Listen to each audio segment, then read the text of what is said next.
bansa. Magpapadala sila ng shipment bukas. Buti na lang, hindi nakarating siya ang nangyayari sa mga kuwan. Ikaw na lang bahala sa ating supplier at sa ating mga kasosyo. Yes. I'll handle it. May problema tayo kay Tanggol. Ayaw niyan sumangayon sa mga plano natin. Alam mo ibig sabihin? Mas gusto niyang tulungan ang mga tao sa Maynila kaysa tulungan tayo sa ating mga negosyo. Ano? Baka nakakalimutan niya ang negosyo natin na nagpondo sa kanya kampanya.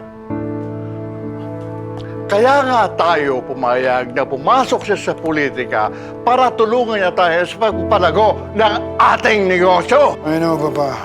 I know.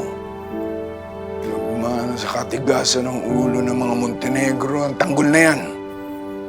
Ramon, ayokong magiging problema yung apo ko, ha? Ipaintindi mo sa kanya ang kanyang responsibilidad bilang isang Montenegro. At... Lo, ano ito sinasabi sa akin ng ama mo? Hindi ka raw tutulong sa pagpapalago ng negosyo ng mga Montenegro? Ano? Susuwagin mo ako?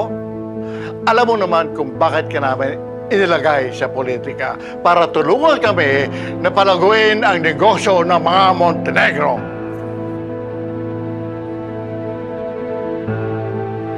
Lo, pasensya na po. Pero mas prioridad ko po ang mga taong boboto sa akin.